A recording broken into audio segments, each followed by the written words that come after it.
Welcome back, everyone. It's Mary with Happy Pine Soap. Today I decided to make a spring-inspired soap. The temperatures up here in Flagstaff are amazing now, perfect for getting out and going for a walk with your favorite puppy dog. This is Murphy, or my new puppy.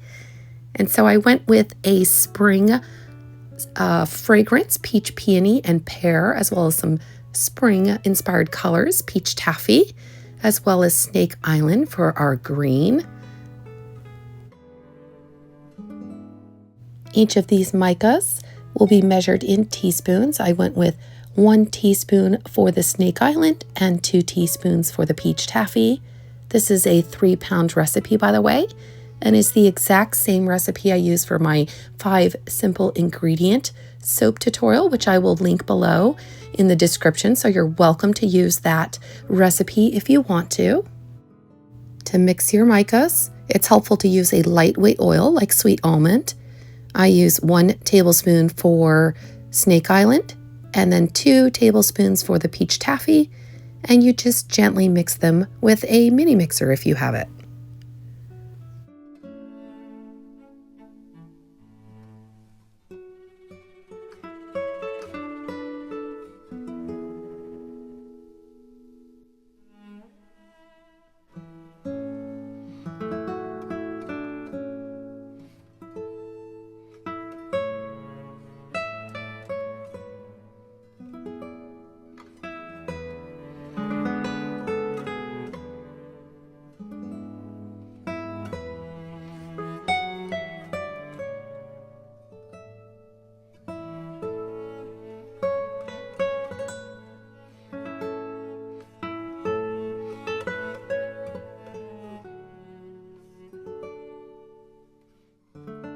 Here are all the hard oils that have been measured out and are ready to melt in the microwave.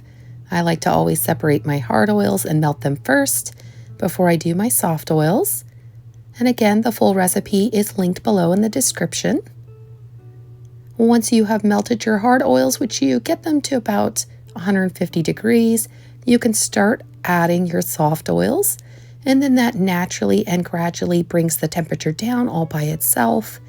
And I just find it to be the most time-effective way of getting all your oils pre-melted and blended. To create the splash swirl, you'll need a hanger tool. Any hanger tool will work, by the way. You don't need this exact one. And instead of swirling, say, in a figure 8, such as some of the other swirls, this one is a simple up and down motion. So you push straight down, barely drag it over a little bit before pulling it straight back up, and you will continue in the same vein until the entire soap is covered, which I will show you later. Our lye solution is about 89 degrees, and our warm oils are about 99 degrees. I went ahead and strained my lye solution with a stainless steel sieve. This is completely optional. You don't have to do this step. I just noticed a little bit of bits at the bottom of my lye solution. This particular recipe is very well behaved. It's a fluid recipe that is tried and true and stays nice and fluid without accelerating. So I pretty much have gotten this recipe down to a science where I know I can blend it for about 20 seconds without any problems whatsoever. And in fact, I blended this one for about 20 seconds on purpose because I was trying to thicken it up a little bit, because I had read in the reviews that this particular fragrance decelerates. So that means it slows down your soap batter and makes it fluid for even longer, which is exactly what happened, which I will mention a little bit later, actually. So because I know that this recipe behaves very well, I went ahead and stick blended the fragrance in. Normally I would not stick blend the fragrance in, but in this case I knew the fragrance and the recipe together were slow moving, so it would be safe to do so. I went ahead and split this batch into 2 separate portions. The first will be your peach taffy portion, which was the larger one, and I put about 25 ounces of soap batter into this pour container, and then the remainder of the soap batch I poured in a second pour container for the Snake Island color.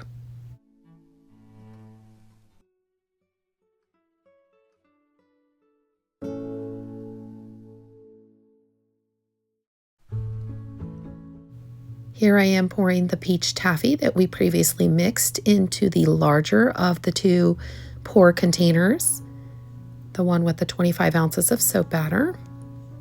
You can stir with a spatula here. This helps to prevent any further thickening or acceleration at a rapid pace.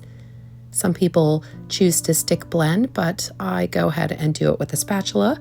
And as you can see, our trace is beautiful and perfect and thin traces where you can see just a little bit of the trailings on top after you gently pour the soap from above. And then we go ahead and do the same with the Snake Island. And you'll see Snake Island has a beautiful trace as well, just like the peach taffy. Ah, I love this recipe so much. The trace is just phenomenal.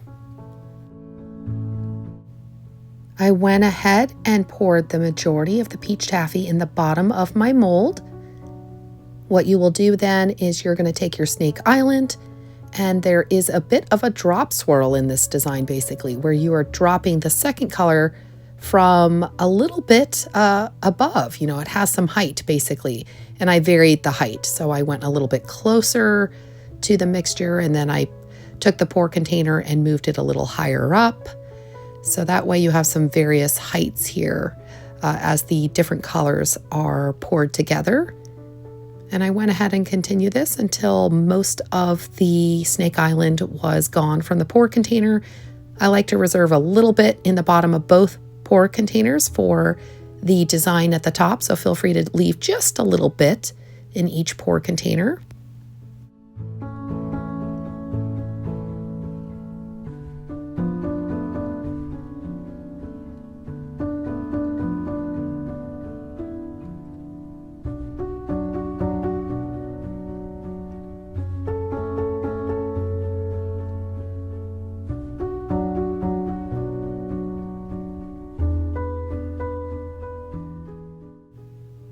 Okay, you're ready for your splash swirl. As you see me doing, you're going to push it straight down, carefully move it just slightly over, and then pull it straight back up, and repeat that until you get all the way across the soap and back.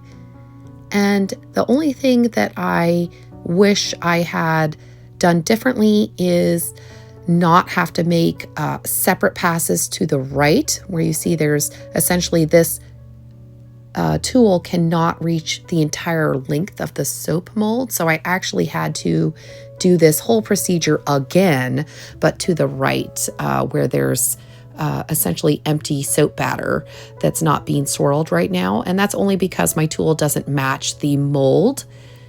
So it does change the splash swirl. So when you do it, try to get a hanger tool that is the exact same size as your mold for the best results. Otherwise, there is some kind of bleeding together in the middle because I'm having to make a second pass all the way to the right.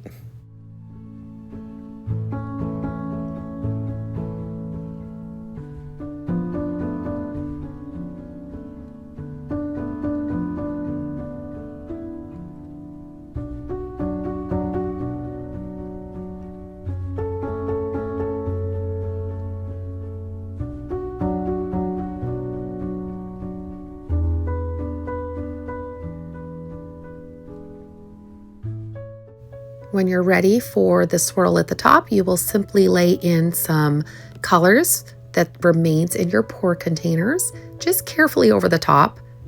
So basically just some simple straight lines in both colors. And then I like to use the cleanup tool from Brambleberry, which I will show here. This is a simple tool, and I just use that pointy end there that you see, just barely to cut through the top of the soap. I'm not cutting down lower, just barely at the surface. And I'm just moving in a simple up and down motion. Some people like figure eights, but you can swirl it however you like, basically.